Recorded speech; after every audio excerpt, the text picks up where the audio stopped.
तो सभी को एक बार फिर से बहुत बहुत स्वागत है और आज के हम लोग एक इम्पॉर्टेंट सेशन में सेंटेंस इंप्रूवमेंट को डील करेंगे। कल के लाइव सेशन में भी हम लोगों ने कुछ इंपॉर्टेंट क्वेश्चंस जो कि सेंटेंस इंप्रूवमेंट के थे हम लोगों ने उसको डिस्कस किया था। और जैसा कि बस अब कल ही से आप लोगों का CHSL का एग्जाम भी स्टार्ट है, तो मैं भी लगातार कोशिश करता रहूँगा कि आप लोगों के लिए कुछ ना कुछ करता रहूँ और आप लोग भी सेशन को लाइक और शेयर करते रहिएगा। ठीक है, तो चलिए आप सभी लोग, मुझे लगता है जितने लोगों को जुड़ने हैं सभी लोग जुड़ चुके हैं। ओके, सो सभी को क्लियर है, तो चलिए स्टार्ट करते हैं। पहला क्वेश्चन आपके स्क्रीन पे आने वाला, आप लोग सभी लोग जवाब दीजिएगा। तो पहला क्वेश्चन आपके स्क्रीन पे है, the patient died of a wound and not of cancer. तो आपको यहाँ बताना है, जो ये जो पार्ट आप देख रहे हो ना, ये जो बोल्ड पार्ट आप देख रहे हो जहाँ पर अंडरलाइन किया गया है, क्या यहाँ पर कोई गलती है, कोई गुंजाइश है यहाँ पर सुधार की? अगर कोई गुंजाइश है तो मुझे बताना कि कहाँ पर कौन सा ऑप्शन होगा जो इसको सही कर देगा। और अगर आपको लगे कि ये सब कुछ सही है तो फिर आप आखिरी का जो ऑप्शन है ना, नो इम्प्रूवमेंट, आप उसे चुन सकते हो। तो चलिए फटाफट आप लोग इस क्वेश्चन को अटेम्प्ट कीजिए और बताइए क्या। ओके, और क्लियर है, ऑप्शन 3 बता रहे हैं लोग। चलिए देख लेते हैं हम लोग क्या इसमें प्रॉब्लम है। तो देखिए यहाँ पर ध्यान दीजिएगा, सबसे पहले हम लोग चेक करेंगे कि यहाँ पर इम्प्रूवमेंट का ज़रूरत है कि नहीं है। तो ध्यान देना है कि यहाँ पर एक प्रीपोजिशन से रिलेटेड यहाँ पर एरर है। तो जब हम कारण बताते हैं, जब हम रीज़न बताते हैं, तो अगर कोई इंटरनल फैक्टर होता है, देखो अगर कोई इंटरनल फैक्टर हो कारण में, अगर कोई इंटरनल फैक्टर हो तो इंटरनल फैक्टर के लिए हम प्रीपोजिशन ऑफ लगाते हैं। अब जैसे भाई कि पेशेंट डाई कर गया, ठीक है, पेशेंट मर गया, तो उसका मरने का कोई अगर इंटरनल कारण हो, कोई इंटरनल बीमारी हो, तो वहां पर हम प्रीपोजिशन ऑफ लगाते हैं। लेकिन अगर कोई एक्सटर्नल रीजन हो, रीजन अगर कोई एक्सटर्नल हो, ठीक है, तो एक्सटर्नल रीजन, एक्सटर्नल फैक्टर अगर हो तो उसके लिए हम प्रीपोजिशन फ्रॉम लगाते हैं, प्रीपोजिशन फ्रॉम लगाते हैं। बात समझ में आ गई? तो एक चीज ध्यान दीजिएगा, यहाँ पर कैंसर कैसा, देखो कैंसर कैसा बीमारी होगा, ये इंटरनल बीमारी है कि एक्सटर्नल बीमारी है? तो ये क्या इंटरनल है, और इंटरनल के साथ हम ऑफ लगाएं तो कोई दिक्कत नहीं, बिल्कुल सही है। लेकिन ध्यान दीजिएगा कि यहाँ पर एक वुंड का भी प्रयोग किया गया है। और वुंड, देखो वुंड का मतलब क्या होता है? वुंड का मतलब होता है जख्म होता है। तो जख्म मुझे बताना है ये कैसा चीज़ है, ये एक्सटर्नल चीज़ है या फिर इंटरनल है? ये एक्सटर्नल बीमारी है या फिर इंटरनल बीमारी है? तो एक्सटर्नल है, तो एक्सटर्नल के लिए हम क्या करते हैं, फ्रॉम लगाते हैं। बात समझ में आ रही है? तो इसलिए यहाँ पर क्या होगा ना कि यहाँ पर देखो, यहाँ पर ऑफ सही है, लेकिन वुंड के साथ हम ऑफ नहीं लगा सकते। वुंड के साथ हमें क्या करना पड़ेगा, फ्रॉम लगाना पड़ेगा। तो वुंड के साथ क्या आ जाएगा, फ्रॉम जाएगा। तो इसलिए यहाँ पर जो हमारा सही ऑप्शन होगा ना, वो सही ऑप्शन क्या होगा, option 1। Option 1 is the right answer. तो जिन बच्चों ने ऑप्शन 1 को चुना, ऑप्शन 1 बिल्कुल सही है। और मुझे साथ ही साथ ये भी बताइएगा कि क्या आपको यहाँ से कुछ सीखने को मिल रहा है, ठीक है? जैसे आपको इस क्वेश्चन से क्या सीखने के लिए मिला, अगर देखो, अगर मरने का कारण अगर इंटरनल हो तो हम ऑफ लगाते हैं, और मरने का कारण अगर एक्सटर्नल हो, कोई एक्सटर्नल बीमारी हो, तो हम क्या करते हैं, फ्रॉम लगाते हैं। अब जैसे कोई ज़्यादा खाने से मर गया, अब जैसे हमें कहना है कि कोई ज़्यादा खाने से मर गया, जैसे he died of over eating होगा या फिर he died from over eating होगा, तो यहाँ पर हम क्या कहेंगे, he died from over eating. अब कोई देखो, कोई ओवर ईटिंग से भी मर जाते हैं। बात समझ में आ रही? तो ओवर ईटिंग एक एक्सटर्नल फैक्टर हो गया। चलिए बढ़ते हैं नेक्स्ट क्वेश्चन की ओर। सेकंड क्वेश्चन आपके स्क्रीन पे आ चुका है, आप लोग बताइए कि सेकंड क्वेश्चन में क्या कोई यहाँ पर एरर है, क्या कोई सुधार का स्कोप है यहाँ पर? तो देखो, I would love to availing a short holiday and go for an overnight track. तो मुझे बताना कि ये जो पार्ट आप देख रहे हो, टू अवेलिंग और जो अंडरलाइन किया गया, क्या यहाँ पर कोई दिक्कत है? तो आप लोग फटाफट बताइए। ओके, प्रीपोजिशन यूज क्लियर है आप लोगों का, राइट। तो बताइए कि I would love to availing a short holiday and go for an overnight track. So to availing में कोई प्रॉब्लम है तो बताओ, क्या टू अवेलिंग अपने जगह पे सही है या फिर यहाँ पर कोई सुधार करना पड़ेगा, बताओ। तो ध्यान दीजिएगा, जैसा कि प्रोनाउन के चैप्टर में भी मैंने पढ़ाया था आप लोगों को, तो अवेल ध्यान दीजिएगा। सबसे पहली बात है कि अवेल के साथ हम क्या करते हैं, अवेल के साथ जब भी कुछ ऐसे वर्ब होते हैं उसमें से एक अवेल भी है। जैसे अवेल हो गया, इंजॉय हो गया, है ना, रिजाइन हो गया, अडेप्ट हो गया, रिकनसाइल हो गया, कॉम्प्रोमाइज हो गया, इंट्रोड्यूस हो गया, प्रोस्ट्रेट हो गया, प्रोनाउन लगाते हैं। तो यहाँ पर केवल अवेल लिखने से नहीं चलेगा, अवेल के साथ आपको रिफ्लेक्सिव प्रोनाउन लगाना पड़ेगा। I would love to avail myself, तो यहाँ पर आपको क्या करना पड़ेगा, माई सेल्फ लगाना पड़ेगा। हम अवेल को ऐसे नहीं लिखते हैं, अवेल के साथ अगर कोई ऑब्जेक्ट ना हो तो उसके साथ हम एक रिफ्लेक्सिव प्रोनाउन लगाते हैं। और रिफ्लेक्सिव प्रोनाउन हम किसे कहते हैं, रिफ्लेक्सिव प्रोनाउन हम उसे कहते हैं जहां पर सेल्फ लगा हुआ रहता है, उसे ही हम रिफ्लेक्सिव कहते हैं। ठीक है, तो पहला चीज तो अवेल के साथ माई सेल्फ एक अब रिफ्लेक्सिव लगाना पड़ेगा। और दूसरी बात है कि अगर हम फिक्स प्रीपोजिशन की बात करें तो फिक्स प्रीपोजिशन में हम प्रीपोजिशन अवेल के साथ ऑफ लगाते हैं। So correct answer will be option 1, I would love to avail myself of a short holiday and go for an overnight trek. Okay, so clear है तो फटाफट आप लोग वाई टाइप कीजिएगा। सेकंड क्वेश्चन का हमारा सही आंसर है to avail myself of, पहला। So option 1 is right. Okay, बढ़ते हैं अगले क्वेश्चन की और क्वेश्चन थर्ड भी बताइएगा। किसी को अगर कहीं पर कोई डाउट रहे तो आप नीचे चैट सेक्शन में लिख करके मुझे बताइएगा, मैं वहीं पर उसको क्लियर करने का कोशिश करूंगा। ठीक है, क्योंकि हर क्वेश्चन को ना केवल हमें अटेम्प्ट करने हैं बल्कि साथ ही साथ क्वेश्चन से हमें कुछ सीखना भी है, हर क्वेश्चन से कुछ ना कुछ सीखना भी है। तो देखो क्वेश्चन नंबर 3 क्या कह रहा है, the management would prefer you finishing the project on time. So what will be the correct answer, कौन सा ऑप्शन सही है, यू फिनिशिंग क्या सही है। ओके, क्लियर है सभी को, सेशन को लाइक और शेयर कीजिए।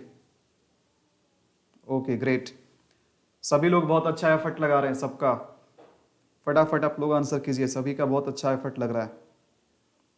बिल्कुल, प्रोनाउन के बाद नहीं, ऐसा नहीं, प्रोनाउन के बाद नहीं। देखो ऑफ जो है ना, ऑफ हम अवेल के बाद लगाते हैं। देखो कुछ ऐसे वर्ड्स होते हैं जो अपने साथ प्रीपोजिशन फिक्स रखते हैं, अवेल के साथ जब भी हमें प्रीपोजिशन लगाना रहेगा तो हम क्या करेंगे, ऑफ लगाएंगे।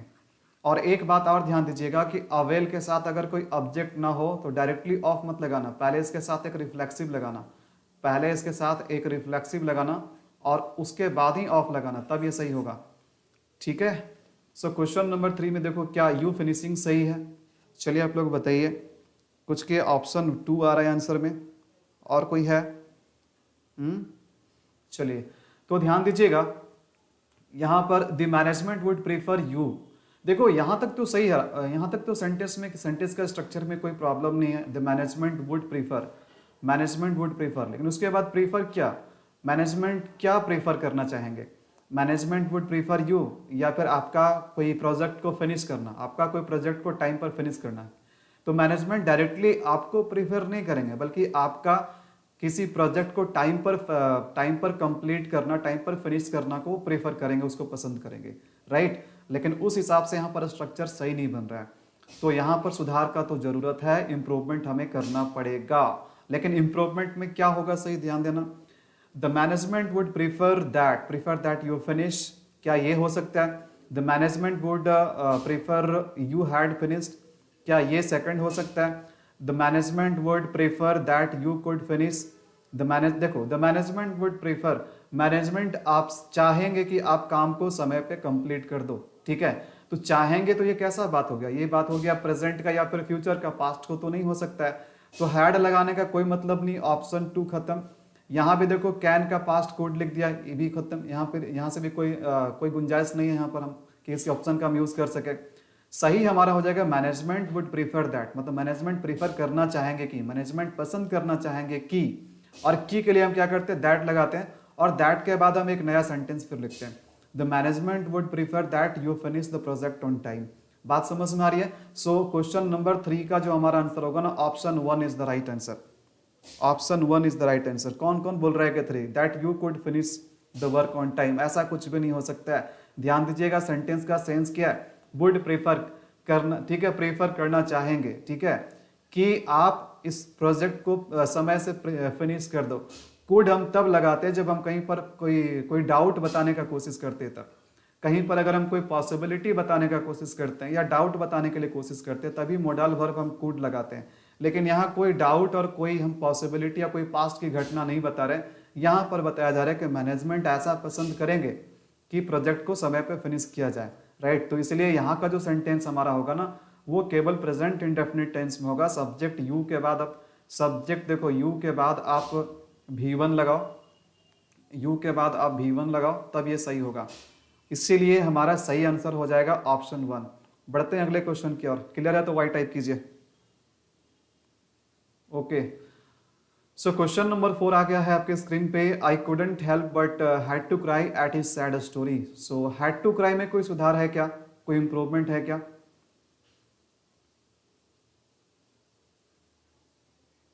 ओके, विक्रम राजपूत को क्लियर है। सेशन आप लोग शेयर कीजिए, आप लोग सेशन को शेयर नहीं करते हैं, आप लोग सेशन को शेयर कीजिए आप लोग। तो चलिए, क्लियर है सभी को, और मैक्सिमम लोगों का लास्ट वाले क्वेश्चन का कंसेप्ट क्लियर था। चलिए तो क्वेश्चन नंबर 4 पे बात करते हैं, हैड टू क्राई, क्या ये सही है? एक बात मैं आपको ध्यान से बता देता हूँ कि जब कभी भी आपको ऐसा मिल जाए कांट हेल्प, देखो कांट हेल्प एक फ्रेज है, कांट हेल्प या फिर कांट हेल्प का जो सेकंड फॉर्म है ना, कांट हेल्प का जो सेकंड फॉर्म है वो कुडंट हेल्प है। कांट हेल्प का जो सेकंड फॉर्म है वो है क्या? कुडंट हेल्प है, कुडंट हेल्प। एक चीज को, इस बात को ध्यान से समझिएगा, अगर इन फ्रेज के साथ अगर बट लगा हुआ, अगर इन फ्रेज के साथ अगर बट लग जाए, कांट हेल्प या फिर कुडंट हेल्प के साथ अगर बट लग जाए, तो इसके बाद आने वाला मेन वर्ब बेयर इन्फिनिटिव होता है, यानी कि V1 होता है। इसके बाद आपको V1 लगाना पड़ेगा, इसके बाद V1 लगाना पड़ेगा। बात समझ में आ रही है? तो ध्यान दीजिएगा, कुडंट हेल्प, देखो कुडंट हेल्प के साथ आपको बट दिखाई दिया, तो अगर बट दिखाई दिया तो यहाँ पर केवल और केवल हमें V1 चाहिए, केवल और केवल हमें V1 चाहिए। ठीक है, तो ये गलत है। तो इसे सुधारने के लिए हम क्या करेंगे, हमें केवल V1 चाहिए, तो केवल V1 का ऑप्शन, केवल ऑप्शन 1 ही है जो V1 है। ठीक है, तो option 1 is the right answer. I couldn't help but cry at his sad story. तो केवल और केवल यहाँ पर क्राई होना चाहिए, केवल और केवल यहाँ पर क्राई होना चाहिए। Okay, so option 1 is right. अच्छा, कांट हेल्प और कुडंट हेल्प का अगर किसी को मीनिंग समझना है तो देखो, जब कभी भी हम कांट हेल्प और कुडंट हेल्प वाला फ्रेज का इस्तेमाल करते हैं तो इसका मतलब होता है कि आप अपने आप को किसी चीज को करने से रोक नहीं पाते हो। ठीक है, कांट हेल्प का मतलब होता है, कांट हेल्प का मतलब होता है खुद को रोक न पाना, खुद को रोक न पाना। मतलब जब आप कोई काम करने से खुद को रोक नहीं पाते हैं, ठीक है, तो उसी को हम कहते हैं कांट हेल्प, और उसका पास्ट हो गया कुडंट हेल्प। बात क्लियर है? इसलिए यहाँ पर जो हमारा सही आंसर होगा ना, ये ऑप्शन 1 होगा। ठीक है, चलिए बढ़े अगले क्वेश्चन की ओर। क्वेश्चन नंबर 5 आपके स्क्रीन पे आ चुका है। If I have had money I would have bought this car. अगर मेरे पास पैसे होते तो मैं इस कार को खरीद लिया होता। चलिए बताइए। अच्छा, एक बार और किस क्वेश्चन को आप रिपीट करने बोल रहे हैं? एक बार और, एक बार फिर से हमें बताइएगा किस क्वेश्चन को आप रिपीट करने बोल रहे हैं, एक बार और बोल रहे हैं आप। तो चलिए बताइए क्वेश्चन नंबर 5 में क्या है। If I have had, if I have had, क्या हैव हैड में कोई सुधार है? देखो ये सेंटेंस देखने से लग रहा है कि कंडीशनल है। ठीक है, और कंडीशनल का वीडियो देखो बाबू, यूट्यूब पे पढ़ा हुआ है, मैं कंडीशनल को बहुत डिटेल में पढ़ाया हूँ। कंडीशनल्स को आप लोग देखिए, कंडीशनल से सेंटेंस इंप्रूवमेंट में बहुत सारे क्वेश्चंस आते हैं, कॉमन एरर्स के क्वेश्चंस में भी आ जाते हैं, लेकिन कंडीशनल्स आपके सेंटेंस इंप्रूवमेंट में बहुत ज़्यादा आते हैं। मैंने आपको 4 तरीके का कंडीशन बताया उसमें। ठीक है, open condition, close condition, imaginary condition, factual condition, या फिर आप उसको जीरो कंडीशन भी बोल सकते हैं। तो ये कंडीशनल सेंटेंस का है। अरे फिर से समझा दीजिए, कौन सा क्वेश्चन नंबर तो बताओ, क्वेश्चन नंबर तो बताओ। ठीक है, चलिए इस क्वेश्चन का भी बहुत सारे लोगों का आंसर आ चुका है। ध्यान दीजिएगा, ये सेंटेंस जो हमारा ना, ये सेंटेंस हमारा है क्लोज कंडीशन से। किस कंडीशन से? ये है क्लोज कंडीशन से। ध्यान दीजिएगा, क्लोज का ऐसे स्पेलिंग हम लिखेंगे, क्लोज कंडीशन से। और क्लोज कंडीशन से जो हमारा जो स्ट्रक्चर होता है ना, क्लोज कंडीशन का स्ट्रक्चर होता है कि इफ वाला क्लाउज में, देखो इफ वाला क्लाउज में हमें क्या मिलना चाहिए? इफ वाले क्लाउज में हमें मिलना चाहिए हैड प्लस V3, यानी पास्ट परफेक्ट।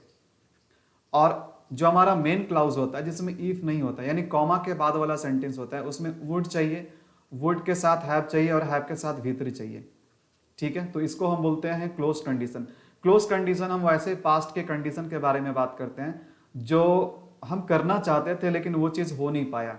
मतलब जिसके होने की संभावना बहुत थी लेकिन किसी कारणवश हो नहीं पाया।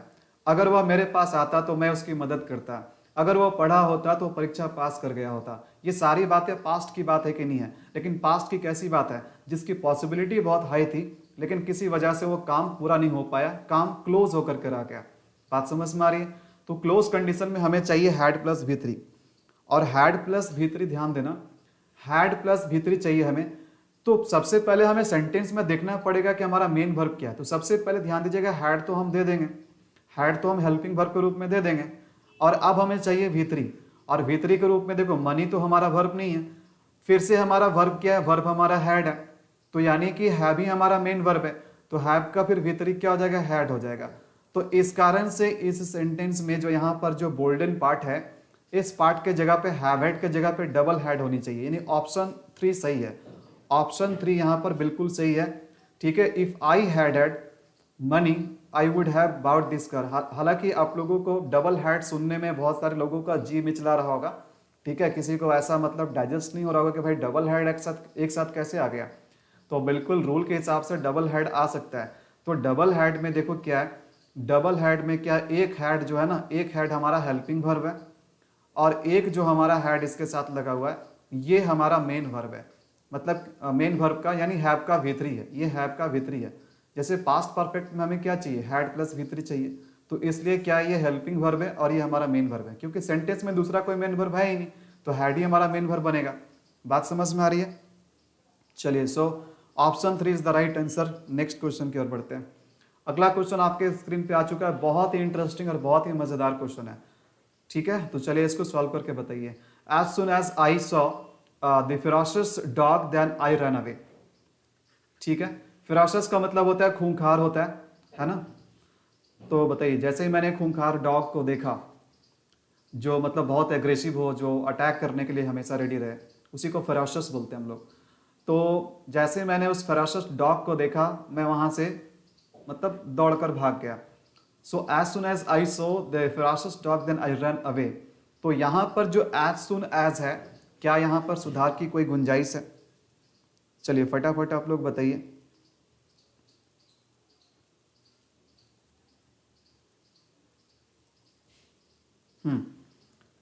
तो कौन सा सही होगा? तो ध्यान दीजिएगा, सबसे पहले नो सूनर के बारे में आप जान लीजिए। नो सूनर और आपका फिर जाकर के एक है as soon as, no sooner फिर है एज सून एज। दोनों का मीनिंग एक जैसा है, दोनों का मीनिंग एक जैसा है। मतलब इसका मतलब होता है जैसे ही आप कोई काम करने गए थे कि दूसरा काम हो गया, ठीक है। तो नो सूनर और एज सुन एज का मीनिंग सेम है, जैसे ही वैसे ही इसका मीनिंग होता है। लेकिन फर्क है कि नो सूनर के साथ हम देन लगाते हैं। एक बात ध्यान रखिएगा, नो सूनर के साथ जब भी हम लिखेंगे तो इसके साथ देन लगाएंगे, लेकिन एज सुन एज के साथ देन नहीं लगता है बाबू। एज सुन एज के साथ केवल कॉमा लगता है, केवल कॉमा लगता है। तो एक चीज आप लोग ध्यान दीजिएगा, आप में से बहुत सारे लोगों का आंसर ऑप्शन 3 आ रहा है। चलिए देख लेते हैं क्या 3 सही है कि नहीं है। तो एक बात ध्यान दीजिएगा, हम सेंटेंस को ऐसे ही डायरेक्टली नहीं बता देंगे, सबसे पहले आगे और पीछे जरूर देखेंगे हम लोग। तो आगे देख रहे हैं तो पता है यहाँ पर देन लगा हुआ है, यहाँ पर देन लगा हुआ है। तो अगर देन लगा हुआ है इसका मतलब है कि नो सूनर पक्का नो सूनर आएगा ही आएगा, क्योंकि देन हम किसके साथ लगाते हैं, नो सूनर के साथ लगाते हैं। अगर देन नहीं होता, कॉमा होता, तो हम एज सुन एज को सही मान सकते थे, ठीक है। लेकिन यहाँ पर कॉमा नहीं, यहाँ पर देन लगा हुआ है, तो हमें नो सूनर चाहिए। और नो सूनर के बाद एक बात और ध्यान दीजिएगा, नो सूनर के साथ कल ही वाला जो आपका जो सेंटेंस इंप्रूवमेंट का जो सेशन था, उसमें भी एक नो सूनर से क्वेश्चन आया था। उसमें मैंने आपको क्या बताया था, पहली चीज तो नो सूनर के साथ देन होना चाहिए, और दूसरी बात है कि नो सूनर के बाद, देखो नो सूनर के बाद आपका इन्वर्जन अप्लाई होना चाहिए, यानी इसके बाद हेल्पिंग वर्ब आना चाहिए, हेल्पिंग वर्ब, ठीक है। इसके बाद हेल्पिंग वर्ब आना चाहिए, तब इसके बाद सब्जेक्ट आएगा। तो जैसे देखो, अगर नो सूनर ही यहाँ पर यूज होना है तो क्या पहला हो सकता है? पहला बिल्कुल नहीं हो सकता है। पहला इसलिए नहीं हो सकता है क्योंकि नो सूनर के बाद हमने क्या बताया कि हेल्पिंग वर्ब आना चाहिए, जो यहाँ पर क्या आना चाहिए, हेल्पिंग वर्ब आना चाहिए, जो कि नहीं है। क्या ऑप्शन सेकंड हो सकता है? देखो ऑप्शन सेकंड में हेल्पिंग वर्ब है, हेल्पिंग वर्ब है, लेकिन ये ग्रामेटिकली सही नहीं है और टेंस के अकॉर्डिंग भी सही नहीं है। सेंटेंस यहाँ पर है कि मैं भाग गया, मतलब सेंटेंस पास्ट इंडेफिनिट में है, तो अगर हेल्पिंग वर्ब होगा भी ना, अगर सेंटेंस पास्ट इंडेफिनिट में है, तो मैंने आपको टेंस में बताया था कि पास्ट इंडेफिनिट में हेल्पिंग वर्ब क्या होता है, डीड होता है। तो हैज का तो कोई गुंजाइश है ही नहीं, यानी कि ऑप्शन 2 भी खत्म हो गया। इसलिए फाइनली जो हमारा आंसर है ना, option 3, option 3 is the right answer. तो क्वेश्चन नंबर 3 का जो सही आंसर होगा option 3, no sooner did I see. Okay चलिए, तो जिन लोगों का ऑप्शन 3 था वो बिल्कुल सही है। फटाफट आप लोग शेयर कीजिए, आप लोग सेशन को शेयर नहीं कर रहे हैं आप लोग। ओके, सो क्वेश्चन नंबर 7 आ चुका है। क्वेश्चन नंबर 7 पे ध्यान दीजिए, आप लोग बताइए क्वेश्चन नंबर 7 में क्या प्रॉब्लम है। और बहुत ही आसान सा क्वेश्चन है। He is not sure whether she knows to swim. उसे नहीं पता है कि क्या वो तैरना जानती है। चलिए बताइए कौन सा ऑप्शन सही होगा। टू स्विम के जगह देखो, टू स्विम अपने जगह पे सही है, या फिर कोई इंप्रूवमेंट यहां पर करना पड़ेगा, बताइए।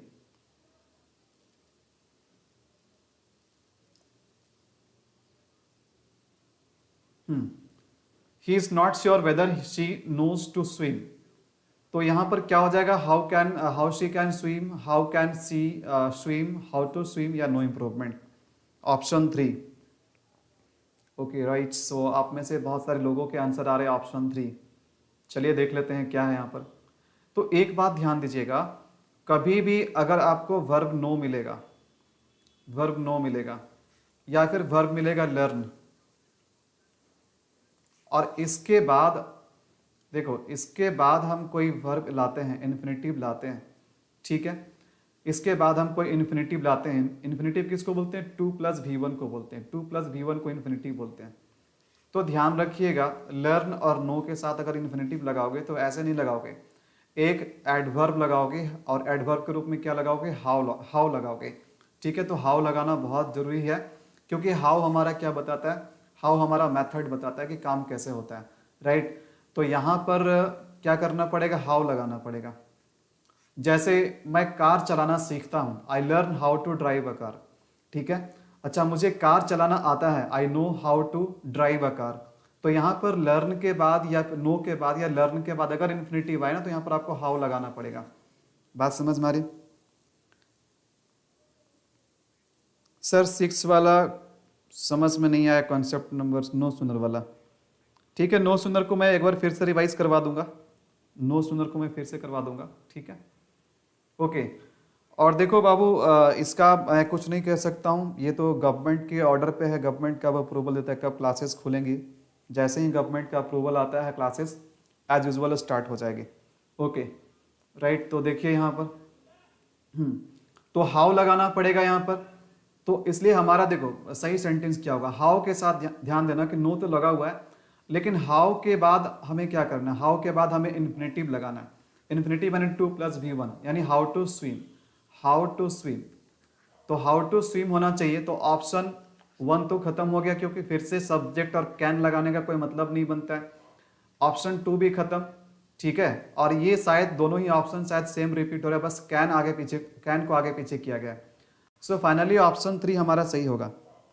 Okay, option 3 is the right answer. बात समझ में आ रही है? तो कभी भी आप नो देखना या लर्न देखना, और इसके बाद अगर इन्फिनेटिव आता है तो आपको इसके साथ क्या करना है, हाउ लगाना, हाउ +2+V1, ठीक है। और देखो एक का प्रॉब्लम है, शायद अभी भी है इसमें, नो सुनर वाला में।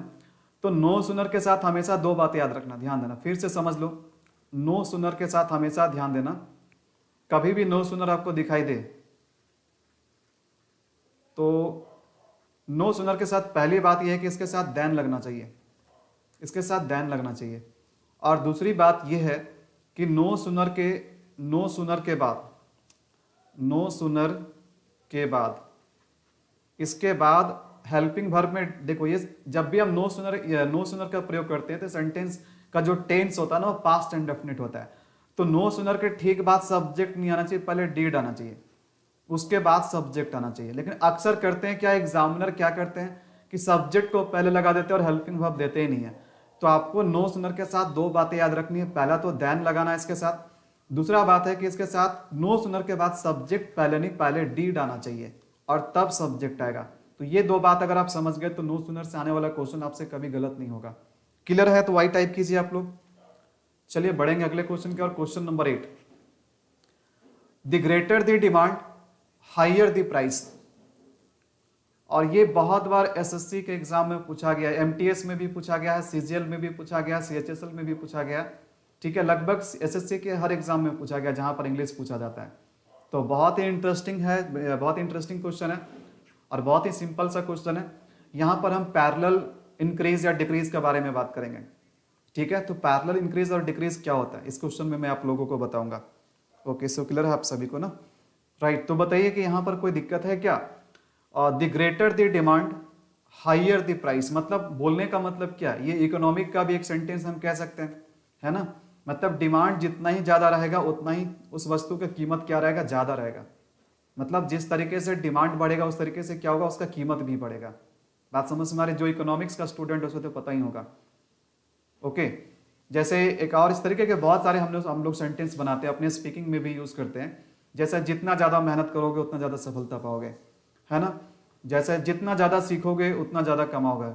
ठीक है, तो यहां पर क्या हो रहा है कि दो चीजें जो है ना, दो चीजें आपके सेम अनुपात में बढ़ रही हैं। मतलब अगर ये 10% बढ़ा तो ये भी 10% बढ़ा।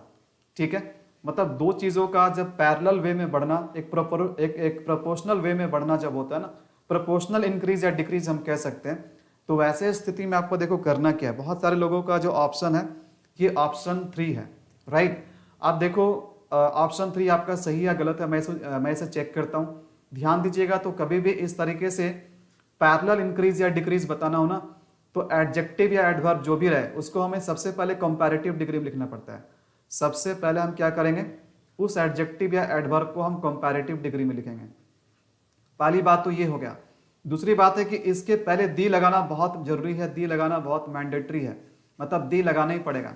तो कहने का मतलब है कि दोनों तरफ हम एडजेक्टिव या एडवर्ब को कंपैरेटिव डिग्री में लिखेंगे और दोनों ही तरफ हम उसके साथ आर्टिकल दी लगाएंगे, डेफिनेट आर्टिकल दी लगाएंगे।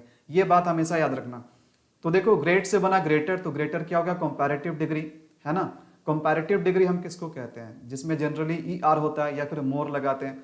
टॉल से बन गया टॉलर, स्ट्रॉन्ग से बन गया स्ट्रॉन्गर, तो ग्रेट से बन गया ग्रेटर और इसके पहले आर्टिकल दी लगा हुआ तो बिल्कुल सही है। अच्छा, यहां पर देखो हाई से बना हायर, तो ये तो कम से कम हायर सही है, लेकिन क्या इसके पहले आर्टिकल लगा हुआ? नहीं, तो इसके पहले आपको आर्टिकल, डेफिनेट आर्टिकल द लगाना पड़ेगा। ओके, सो ये बहुत जरूरी है कि दोनों जगह पैरेलल, दोनों जगह सेम स्ट्रक्चर होना चाहिए, इसलिए ऑप्शन 3 सही है यहाँ पर। तो जिन बच्चों ने ऑप्शन 3 को चुना है बिल्कुल सही है, option 3 is the right answer. Okay, clear होते जाएगा तो आप लोग वाई टाइप करते जाइएगा। चलिए क्वेश्चन नंबर 9, और यहां से भी आपको एक इंपॉर्टेंट चीज सीखने के लिए मिलेगा। बार बार ऐसे ऐसे क्वेश्चन आ जाते हैं कंफ्यूजन करने के लिए। तो क्वेश्चन नंबर 9 को अटेम्प्ट कीजिए आप लोग और बताइए क्वेश्चन नंबर 9 में जो लिखा हुआ है, the animal resembled with a cat. तो रिजेंबल्ड विथ में क्या कोई प्रॉब्लम है? अगर रिजेंबल्ड विथ में कोई प्रॉब्लम है तो आप मुझे बताइए।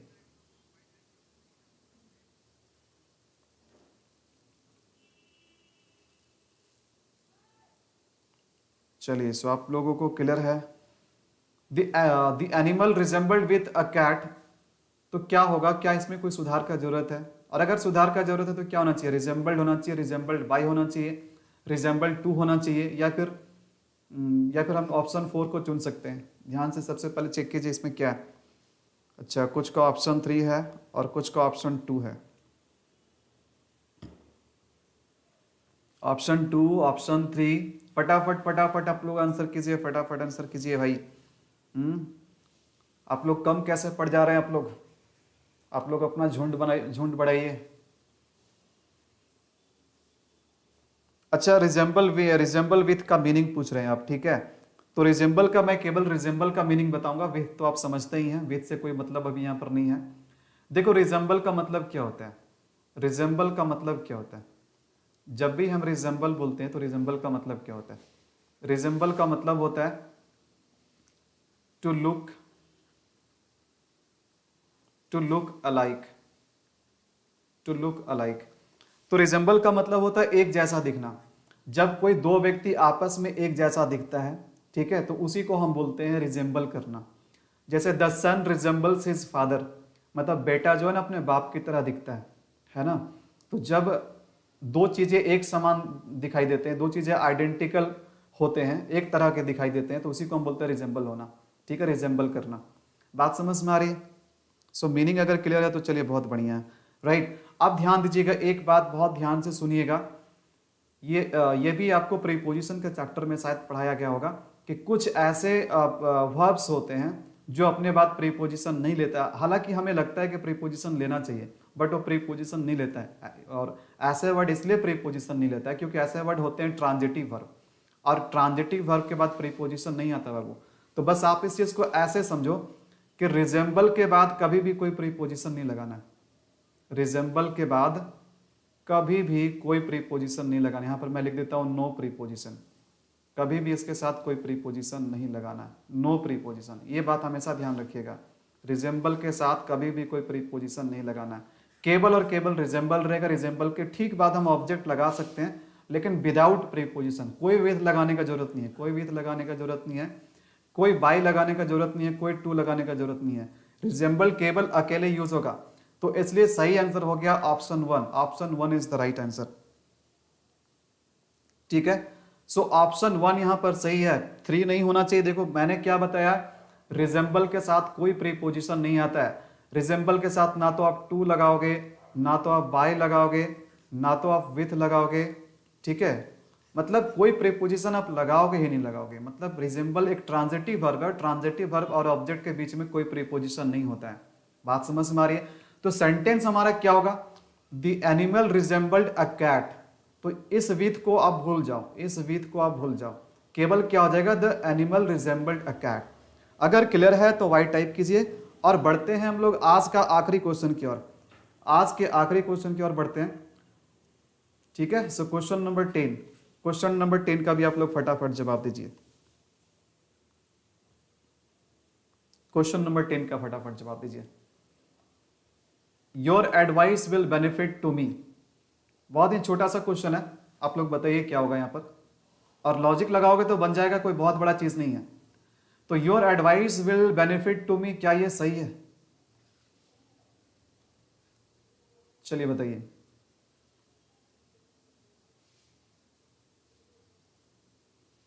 Your advice will benefit to me, is there any problem in this part, in this bold part, or there is no requirement of correction?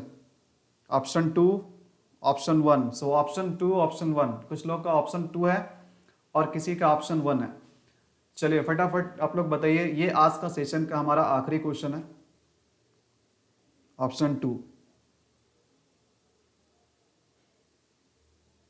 Your advice will benefit to me, beneficial for me, benefit me, benefit for me, या फिर no improvement. एक चीज ध्यान दीजिएगा, यहां पर बहुत सारे लोगों को लग रहा है कि ऑप्शन 1 होना चाहिए। बिल्कुल ऑप्शन 1 हो सकता था, लेकिन कब, इसलिए मतलब ऑप्शन हो सकता था क्योंकि यहां पर इस मीनिंग के साथ जा सकता था। बस प्रॉब्लम देखो क्या है कि ऑप्शन क्यों नहीं हो सकता, ऑप्शन 1 क्यों नहीं हो सकता है? इसलिए नहीं हो सकता है क्योंकि हमें विल के बाद एक वर्ब चाहिए। हमें विल के बाद क्या चाहिए? हमें विल के बाद एक वर्ब चाहिए, हमें विल के बाद एक वर्ब चाहिए। और यहां पर बेनिफिशियल वर्ब नहीं है, बेनिफिशियल वर्ब नहीं है। तो जब ये वर्ब नहीं है तो फिर ऑप्शन 1 कैसे हो सकता है? हाँ, अगर विल के साथ, अगर विल के साथ यहां पर, अगर विल के साथ यहां पर बी लगा हो रहता है, बी, तो तब हम इसके साथ बेनिफिशियल लिख सकते थे। तब हम इसके साथ बेनिफिशियल यानी फर्स्ट ऑप्शन के साथ हम जा सकते थे। कब? जब एक कोई वर्ब होता है बी के रूप में। मतलब your advice will be beneficial for me, will be beneficial, ठीक है। लेकिन बी तो है नहीं यहां पर, इसलिए ऑप्शन 1 कैंसल, ठीक है। अच्छा, उसके बाद हम देखते हैं कि ऑप्शन 3 हो सकता है। तो your advice will benefit for me, benefit for मी का मतलब क्या हो गया फिर?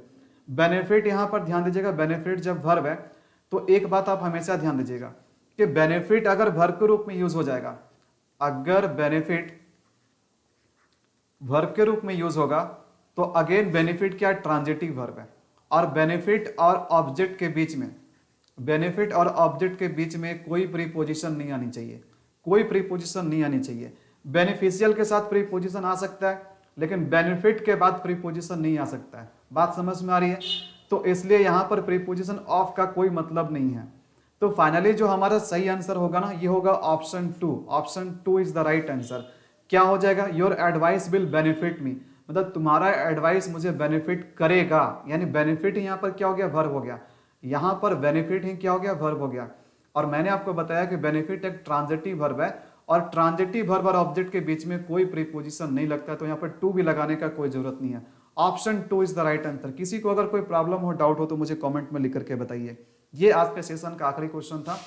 आई होप कि आपको आज के सेशन से भी बहुत कुछ सीखने को मिला होगा, बहुत सारे चीज आपने इन क्वेश्चन से सीखा होगा, ठीक है। और आप लोग मुझे कमेंट में लिख करके बताइएगा कि नेक्स्ट लाइव सेशन में किस टॉपिक पर लेकर के आऊँगा। जिसका देखो जिस टॉपिक पे ज़्यादा वोटिंग होगा मैं उसी टॉपिक पे लाइव सेशन लेकर के आऊँगा। उसी टॉपिक पे मैं प्रीवियस ईयर का क्वेश्चन आप लोगों को प्रैक्टिस करवाऊंगा। तो आप लोग कमेंट में टाइप करके बताइए फटाफट। चलिए फटाफट बताइए आप लोग।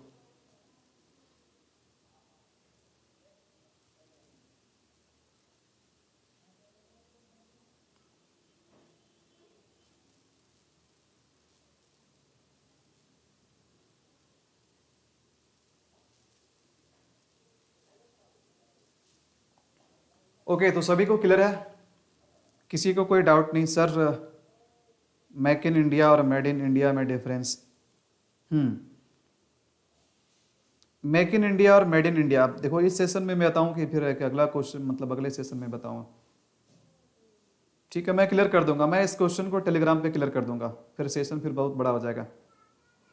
मैं मेक इन इंडिया और मेड इन इंडिया में क्या डिफरेंस है मैं टेलीग्राम पे क्लियर कर दूंगा, ठीक है। इसके लिए चिंता मत करो। और देखो कल 12 तारीख से CHSL का जिन लोगों का भी एग्जाम है, जो लोग भी एग्जाम दे करके आएंगे, एग्जाम देने के बाद जो भी देखो मैं टेलीग्राम पे एक ईमेल आईडी दे दूंगा या फिर टेलीग्राम के ग्रुप में ही आप क्या करना, क्वेश्चंस जो भी क्वेश्चंस रहेगा मतलब किस टाइप के इंग्लिश के क्वेश्चन पूछे गए थे, इडियम्स एंड फ्रेजेस किस टाइप के आया था, वन वर्ड किस टाइप के आया था, है ना, सिनोनिम्स एंटोनिम्स किस टाइप के आया था, तो इन चीज़ों का हमें क्या करना, एक रिव्यू करना है, ठीक है। तो आप लोगों का हेल्प बहुत ज़रूरी है कि अगर आपका एग्ज़ाम है चाहे किसी भी डेट में हो, आप एग्ज़ाम बहुत बढ़िया से देकर के आइए। उसके बाद जो भी क्वेश्चन आपको याद रहता है इंग्लिश में, जो भी वर्ड आपको किस तरीके का वर्ड पूछा गया था, आप टेलीग्राम पे जरूर लिखिएगा उस चीज़ को, ठीक है। मयंक का कहना है वॉइस का सर, ठीक है वॉइस का कोशिश करूँगा मैं। और किसी का कुछ बात समझ में आ रही है?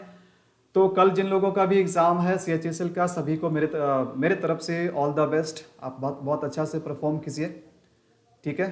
My best wishes are always with you. मिलूंगा आपसे अगले सेशन में एक नए टॉपिक के साथ, तब तक के लिए बहुत